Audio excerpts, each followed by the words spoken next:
14장 12절부터 23절 다 같이 한 목소리로 하나님 앞에 봉독해 드리겠습니다. 여호와의 말씀이 또 내게 임하여 이르시되 인자야 가령 어떤 나라가 불법을 향하여 내게 범죄함으로 내가 손을 그 위에 펴서 그 의지하는 양식을 끊어 기근을 내려 사람과 짐승을 그 나라에서 끊는다 하자. 비록 노아, 다니엘, 욥 이 세 사람이 거기에 있을지라도 그들은 자기의 공의로 자기의 생명만 건지리라. 나 주 여호와의 말이니라. 가령 내가 사나운 짐승을 그 땅에 다니게 하여 그 땅을 황폐하게 하여 사람이 그 짐승 때문에 능히 다니지 못한다 하자. 비록 이 세 사람이 거기에 있을지라도 나의 삶을 두고 맹세하노니 그들도 자녀는 건지지 못하고 자기만 건지겠고 그 땅은 황폐하리라. 주 여호와의 말씀이니라. 가령 내가 칼을 그 땅에 임하게 하고 명령하기를 가라 그 땅에 돌아다니라 하고 내가 사람과 짐승을 거기에서 끊는다 하자. 비록 이 세 사람이 거기에 있을지라도 나의 삶을 두고 맹세하노니 그들도 자녀는 건지지 못하고 자기만 건지리라. 나 주 여호와의 말이니라. 가령 내가 그 땅에 전염병을 내려 죽임으로 내 분노를 그 위에 쏟아 사람과 짐승이 거기에서 끊는다 하자. 비록 노아, 다니엘, 욥이 거기에 있을지라도 나의 삶을 두고 맹세하노니 그들도 자녀는 건지지 못하고 자기의 공의로 자기의 생명만 건지리라. 주 여호와의 말씀이니라. 주 여호와께서 이같이 이르시되 내가 나의 네 가지 중한 벌 곧 칼과 기근과 사나운 짐승과 전염병을 예루살렘에 함께 내려 사람과 짐승을 그 중에서 끊으리니 그 해가 더욱 심하지 아니하겠느냐. 그러나 그 가운데 피하는 자가 남아있어 끌려 나오리니 곧 자녀들이라. 그들이 너희에게서 나오리니 너희가 그 행동과 소행을 보면 내가 예루살렘에 내린 재앙 곧 그 내린 모든 일에 대하여 너희가 위로를 받을 것이라. 너희가 그 행동과 소행을 볼 때에 그들에 의해 위로를 받고 내가 예루살렘에서 행한 모든 일이 이유 없이 한 것이 아닌 줄 알리라. 주 여호와의 말씀이니라. 아멘. 오늘 에스겔서 14장 12절부터 23절까지의 내용은 어떤 환상이나 이런 부분이 아니고 하나님께서 직접 말씀하신 부분이기 때문에 우리가 이해가 되지 않는 그러한 부분은 없습니다. 13절을 보니까 인자야 가령 어떤 나라가 불법을 행하여 나에게 범죄함으로 라고 시작을 하고 있는데 나라가 불법을 행한다. 그러면은 그 불법이 뭐냐면은 바로 뒤에 나오는 말씀 나에게 범죄하는 것, 하나님 앞에 범죄하는 것, 그것을 하나님께서는 나라가 불법을 행하고 있다 이렇게 표현을 하고 계십니다. 하나님께서 원하시는 죄악된 것과 불의와 불법 이런 말들은 다 하나님에게서 떠나는 그런 상태를 하나님께서 말씀하시는 거고요. 이 에스겔서 14장 12절부터 23절에는 특이하게 똑같은 말이 4번이 반복이 됩니다. 결국에는 이 말씀 가운데는 이 말씀이 가장 핵심이 된다 이렇게 보여지고 있는데 그 말씀이 바로 14절과 16절과 18절과 20절 이렇게 되어져 있습니다. 이렇게 쓰는 이유는 중요하다는 뜻을 갖고 있습니다. 에스겔에게 하나님께서 하시고자 하시는 말씀은 바로 이 말씀인데 그 앞에 나라가 불법하든지 또는 사나움 짐승을 풀어내든지 또 칼이 또 임하든지 전염병을 내린다. 그렇게 되면 황폐화가 될 거 아니냐. 그러면 그 중에서 살아남은 자가 있겠고 죽을 자가 있는데 거기에 대한 말씀이 바로 이거다라고 하나님께서 계속해서 강조를 하고 계신다. 이렇게 보시면 되겠습니다. 14절에 먼저 보시면은 비록 노아, 다니엘, 욥 이 세 사람이 거기에 있을지라도 황폐해지고 하나님의 심판을 받고 있는 그곳에 갑자기 하나님께서 의인 세 사람을 등장시키는데 노아와 다니엘과 욥을 언급을 하고 있습니다. 노아를 먼저 살펴보면은 노아 시대의 얘가 창세기 6장 5절과 6절에 보면은 마음과 생각함이 항상 악하다 이렇게 되어 있고요. 사람들이 폭력과 부패가 난무하고 있다.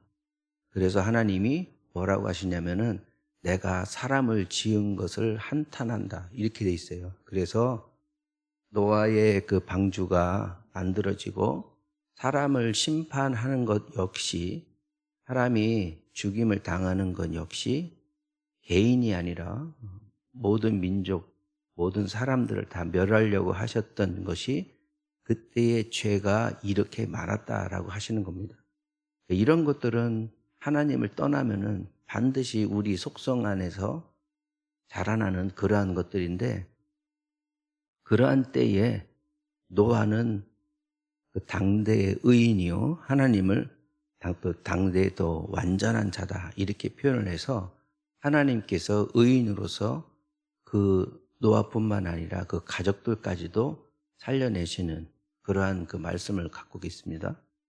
그 다음에 다니엘을 보게 되면 다니엘은 바로 우리가 지금 예레미야, 에스겔 이런 그 시대 속에서 같이 보고 있지 않습니까? 그러면 이 에스겔이 끝나고 나면 그 다음에 나오는 말씀이 다니엘서예요. 그러니까 예레미야, 에스겔, 다니엘이 같은 시대에 같은 아픔을 가지고 남유다가 멸망하기 전에 있었던 하나님의 기록들을 갖다가 적어놓은 부분인데 다니엘은 그 이스라엘이 3번의 포로기를 겪는다고 하잖아요.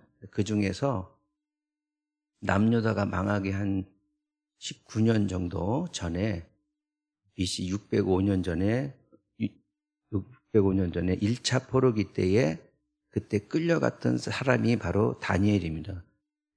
느부갓네살이라는 바빌론 왕이 와서 이스라엘에서 쓸만한 머리 좋은 사람들을 싹 하니 끌고 가요. 그게 바로 1차 포로기가 되고 두 번째는 여호야긴 왕과 그 당시의 왕족들, 돈 있는 사람들, 또 이렇게 수공 기술자들 이런 사람들을 2차 포로기에 또 끌고 가고 마지막 세 번째는 시드기야 왕이 눈을 뽑고 모든 또 쓸만한 사람들 데리고 가는 것이 3차 포로기 이렇게 되어 있습니다.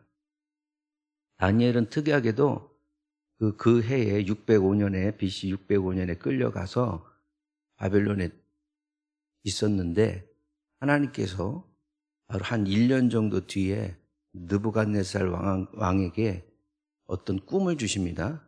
꿈을 주시는데 내생물체가 나오고 뭐가 이렇게 나오는데 이 느부갓네살 왕이 이 무슨 꿈인지 모르겠는 거예요. 그래서 그 나라의 주술과 꿈 예언자들한테 야 이것 좀 풀어봐라 했는데 아무도 풀지를 못하는데 하나님께서 다니엘에게 지혜를 주셔가지고 그 말씀, 그 꿈을 갖다가 해석을 해줍니다. 그러니까 이게 또 남의 나라로 끌려갔는데 거기에서 개고생을 하는 게 아니라 하나님께서 은혜를 베푸시는 거예요. 다니엘에게. 그래서 다니엘이 요셉과 같이 바벨론 지방의 각 지방에 그 통치를 하는 장관이 됩니다. 다니엘은 나중에 바벨론이 망하고 그 뒤에 나라가 올라왔는데도 그때도 똑같이 그런 자리를 차지할 정도로 상당히 머리가 좋고 또 예언적 그런 계시를 받았던 사람인데 이 다니엘로 인해서 어떻게 보면은 바벨론에 끌려가는 게 그렇게 고생스럽지는 않을 수도 있다라는 생각을 하게 됩니다. 왜냐하면 자기가 장관급 쪽으로 올라와 있으니 이스라엘 백성들을, 자기 백성들을 압제하지는 아니할 것이고, 또 이 다니엘 같은 경우에는 하나님에 대한 신뢰와 그 의를 갖추는 것에서 조금도 물러나지 않는 그러한 그 사람으로서, 대표자로서 목숨을 걸고 하나님의 계명을 지키고자 했던 그런 사람이었기 때문에 하나님께서 여기에 다니엘을 다시 또 등장시키고 계신 겁니다. 그 다음에 욥이라고 하는 것은 우리가 뭐 많이 잘 알죠.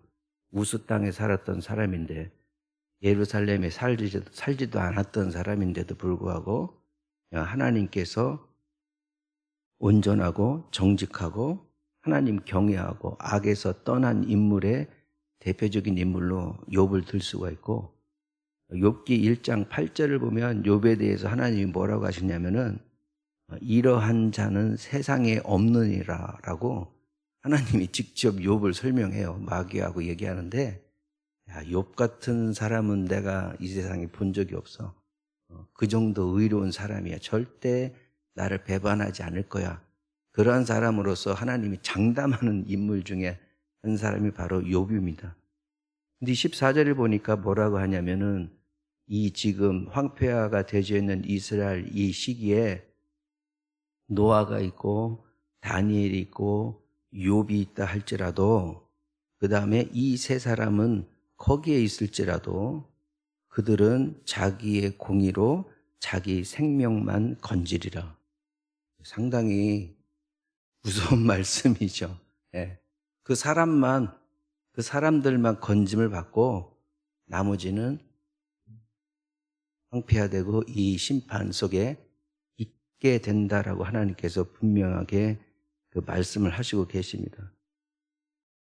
에스겔서 14장 12절 이후에 나오는 이 노아와 다니엘과 욥을 얘기하고 있지만, 이게 또 예레미야 15장에 가보게 되면 예레미야에게는 뭐라고 하시냐면은 모세와 사무엘이 내 앞에 섰다 할지라도 내 마음은 이 백성을 향해서 향할 수가 없다. 그러니까 그들을 내 앞에서 내쫓아라 라고 예레미야에게 하나님께서 말씀을 하십니다. 예레미야에게는 모세와 사무엘까지 등장을 시키시고, 에스겔한테는 노아와 다니엘과 욥이 있다 할지라도 이렇게 하나님께서 더욱더 강력하게 말씀을 하시는데, 노아와 사무엘 참 어떤 사람들입니까? 예, 정말 우리가 성경을 읽어도 가슴이 뛰고 참 웅장한 느낌과 여러 가지 많은 일을 겪었던 사람인데, 특히 모세 같은 사람은 하나님하고 대면을 많이 하잖아요. 하나님하고 얘기를 많이 한다고. 그래서 야, 이거 안 되겠다 하고 이스라엘 백성을 갖다가 다 죽이려고 해도 모세는 하나님을 설득할 수 있는 그런 사람이었어요. 하나님, 그러시면 안 되지 않습니까? 한 번 더 불쌍히 여겨주세요. 이렇게 그 간청을 해서 하나님을 마음을 돌이킬 수 있었던 사람 중에 한 사람이 바로 모세거든요. 이 모세는 이렇게 하나님을 직접 만나고 하나님으로부터 계시를 직접 받았기 때문에 유대인들한테는 거의 메시아급으로 생각을 하고 있는 그런 존재입니다. 예수님이 오시기 전에 우리를 구원하는 메시아는 다윗보다도 모세를 많이 그 의식적으로 종교적으로 믿었던 그런 흐름들이 있을 정도이고요. 또 앞에서 얘기했던 다니엘과 같은 사람은 그냥 그러한 일만 한 게 아니라 하나님 앞에 기도를 많이 해요. 많이 하는데 다니엘서 9장을 보면 다니엘이 하나님한테 주님, 이 백성을 좀 용서해 주시면 안 되겠습니까? 하나님 좀 용서해 주시면 안 되겠습니까? 라는 그런 기도를 올렸던 그런 사람들이죠. 그러니까 이런 사람들은 하나님의 마음을 조금 기도를 통해서 움직일 수도 있었던 그런 사람임에도 불구하고 그들이 이제 있다 하더라도 내가 생각하는 이 계획은 절대 포기하지 않을 거야 라고 하나님께서 분명하게 또 말씀을 하시고 계십니다. 이 말씀 가운데 가장 그 핵심이 되는 것은 똑같은 말씀이 반복되지만 20절을 한번 보겠습니다. 20절 다시 한번 읽어보겠습니다. 비록 노아, 다니엘, 욥이 거기에 있을지라도 나의 삶을 두고 맹세하노니 그들도 자녀는 건지지 못하고 자기의 공의로 자기의 생명만 건지리라. 주 여호와의 말씀이니라. 거듭해서 말씀을 하고 있는데 여기에서 또 특이한 부분은 뭐냐?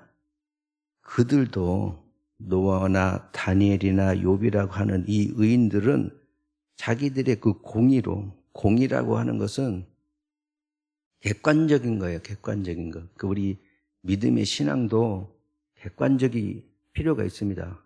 우리는 막 열심히 하나님 믿고 다니고 막 믿음이 충만한 것 같아도 믿지 않는 사람이 바라볼 때에 의롭게 보이지 않으면 그거는 의로운 것이 아니에요. 이 공의라고 하는 것은 그런 객관적인 얘기를 하는 거거든요. 딱 보니까 행동과 모든 걸 보니까 그리스도인이고 예수님 믿는 사람이고 안 믿는 사람이 봐도 그러한 것이 공의라고 할 수 있는 것인데, 그런 공의가 있어도 그 개인만 구원을 얻지 그 자식들까지 구원을 얻는 것이 아니다라고 분명하게 말씀을 하고 계시는 겁니다.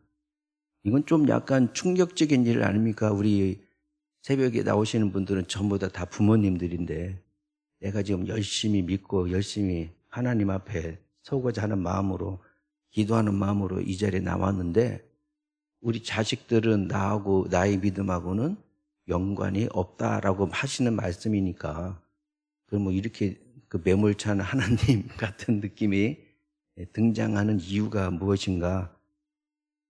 민수기 6장 22절과 27절에는 뭐라고 하시냐면 하나님이 모세에게 아론하고 아론의 그 제사장들 하나님 앞에서 거룩해야 되는 의인들에게 뭐라고 하시냐면은 우리가 너무나도 잘 아는 말씀이시죠.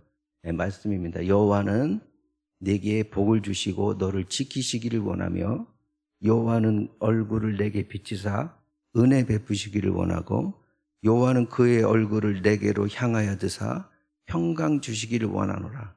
우리는 거의 외우다시피 하고 어떤 집에 가면은 액자로도 이렇게 되어 있는 부분인데 하나님은 복을 주시길 원하고 지켜주시길 원하고 또 그 하나님께서 은혜의 빛을 비춰주시길 또 원하고 또 얼굴을 항상 주님께서 우리를 향해 보고 평강 주시기를 원하노라.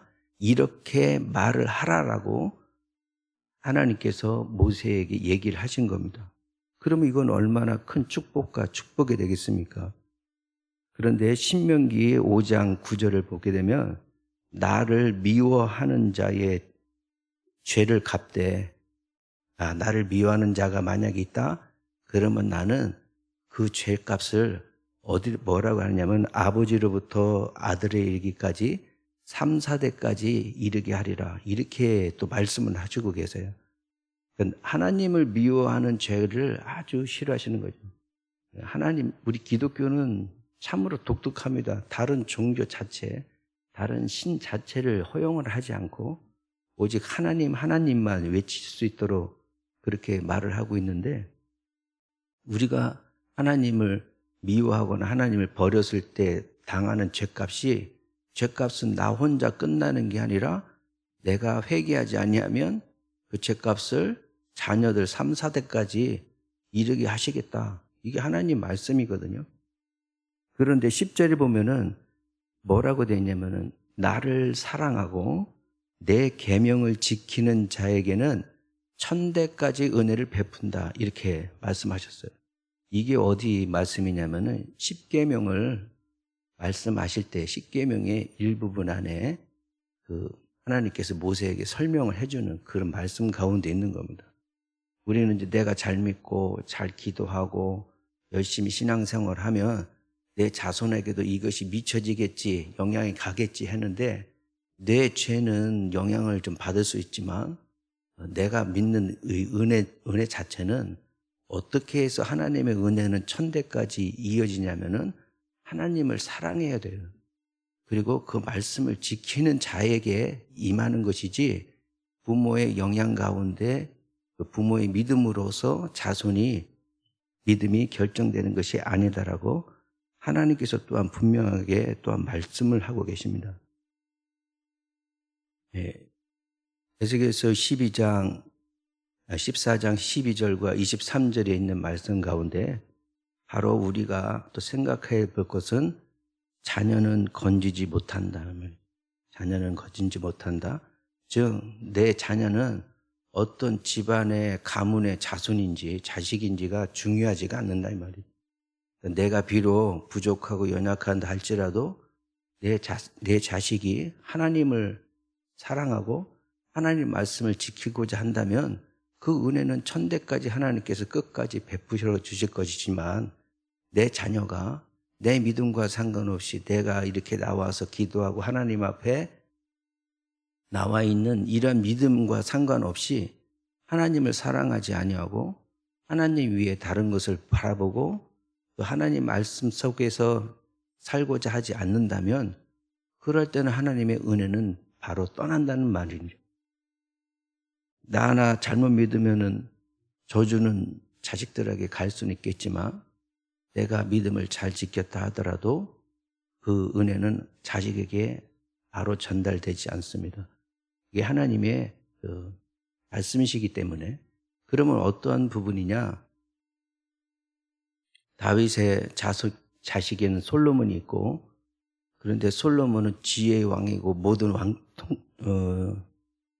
이스라엘에서 가장 이만한 하나님의 사랑을 받는 사람이 없는데도 불구하고, 그러면 솔로몬의 자식들은 어떤 행보를 했습니까? 여호수아 이렇게 리더자로서 삶을 가지고서 가나안 땅에 들어가서 살았지만 여호수아의 그 자식들은 또 어떠한 행보를 했습니까? 그러니까 아무리 위대하고 위대하다 할지라도 그 자손들이 어떻게 하나님 앞에 섰느냐가 중요한 것이지 어느 집안의 자손이고 내 아버지가 누구이고가 중요한 것이 아니다라고 하나님께서 분명하게 말씀을 하고 계시는 것입니다. 말씀을 맺도록 하겠습니다. 자식은 어느 가문의 자식인지 또 내 선조들이 어떤 믿음을 가졌는지 그것으로서 하나님의 은혜를 받을 수가 없습니다. 오늘 우리가 나와서 하는 이 기도 가운데 어떤 기도 제목이 있습니까? 특히 자식을 향해서, 가족들을 향해서 우리는 하나님 앞에 기도하고 부르짖는 것이 하나님 내 자식 공부 잘하게 해주시고 좋은 대학 가게 해주시고 좋은 직장 가게 해주시고 건강 지켜주시고 좋은 선생님 만나게 해주시고 어디 가든지 좋은 사람 만나게 해주셔서 이 땅에서 복을 받게 해주세요 라고 우리는 기도를 많이 하고 있는데, 그러한 기도보다 하나님 내 자식은 하나님 사랑하는 자식이 되게 해 주시옵소서, 하나님 말씀을 따라 살아가는 믿음의 자식이 되게 하여 주시옵소서, 이러한 기도가 하나님이 들으시기에 합당한 기도가 되지 않겠는가. 오늘의 말씀을 비춰보면은 그렇게 기도하는 것이 가장 부모로서 자식을 위한 일이고 내 자식이 하나님 안에서 더욱더 살아나갈 수 있는, 그래서 그 은혜가 후대에까지도 전해질 수 있는 그러한 말씀이 아닌가 이런 생각을 해봅니다. 이 시간의 이 말씀을 가지고 우리가 생각해야 될 부분은 무엇인지, 또 내가 생각해야 될 부분은 무엇인지, 더욱더 하나님을 사랑하고 그 계명을 지킴으로 말미암아 하나님께서 너만 건짐을 받을 거야 라는 그런 말이 아니라 내 자손들과 내 가족들이 또한 이 교회가 하나님 안에서 다시 한번 회복되어지고 그 말씀 안에서 살아감으로 하나님께서 주시는 은혜 위에 있는 그러한 모든 우리의 삶이 되도록 하나님께서 축복하여 주실 걸로 생각하며 그런 마음으로 하나님 앞에 기도하며 나가겠습니다.